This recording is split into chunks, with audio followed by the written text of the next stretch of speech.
Good evening, class. I am Chad.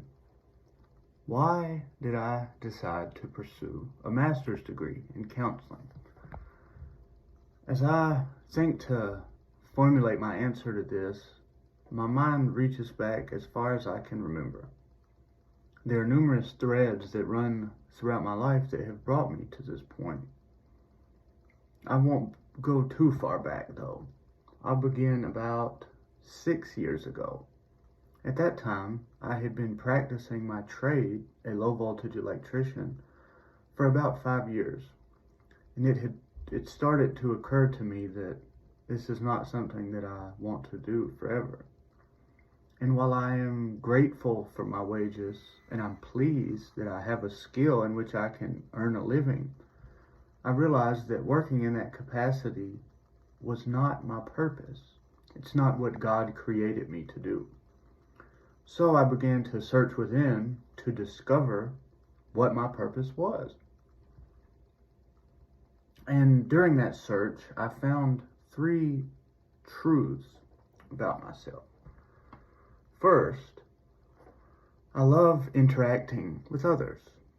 I find deep meaning in interpersonal relationships. And when I am engaged in meaningful conversation with others, time melts away and I get the sense that I'm in the right place at the right time. Next, I have a strong curiosity about how the human mind operates and the laws which govern human relationships, which gave birth to an interest in psychology and counseling. And finally, I love the Lord and His church, and I want to serve His church. I believe that the Church of Christ is an eternal institution and that the effort that I pour into it through my work will not be in vain. And so, after coming to grips with these 3 truths about myself, I began to consider how I could connect them and use them to earn a living. That brought me to counseling. I have a goal of becoming a counselor and using my skills to serve the church. Now, I won't go into my spiel about how badly the church needs counselors, but it most certainly does. And so I began down my path by earning a Bachelor of Arts in Psychology. After that, I took a year off of my formal education to dive into deep Bible study. And now here I am at Cumberland's in the counseling program. There is not a particular developmental stage that I hope to work with. I would like to develop the skills and competence to work with people in any developmental stage. But if I were forced to select one to work with, it would be people in my age bracket, emerging adults or early adulthood. I have found that there are many people in this group who are struggling.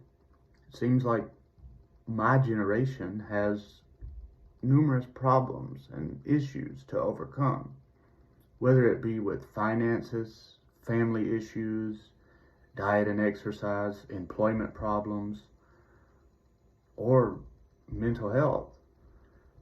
My generation needs a great deal of help.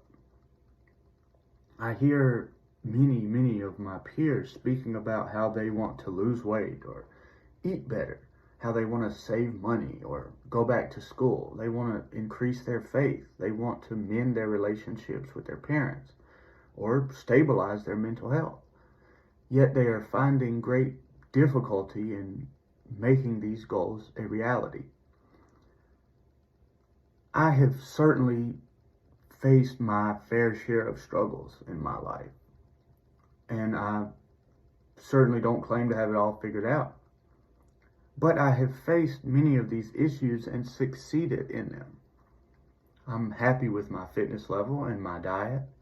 I have financial security and stability. I'm back in school. My faith is robust. I have a healthy marriage and I have a healthy relationship with my parents. And my mind is as sharp and as healthy as ever. And so I know strategies to fix these problems because I have done it. I know how to turn my dreams into a reality. and I want to help and support others as they attempt to do the same. And what I found most interesting in the assigned reading for this week is Erikson's psychosocial developmental theory. I appreciate how he clearly delineates the stages and offers a virtue that is gained once development in that period is achieved. It's great how he ties his ideas into a psychological trait that is positive instead of focusing on pathology like Freud does. And I believe that his ideas fit nicely into counseling because they are in harmony with our philosophy of being a wellness-focused profession instead of focusing on pathology. Thank you, everyone. I'm happy and grateful to be in this class.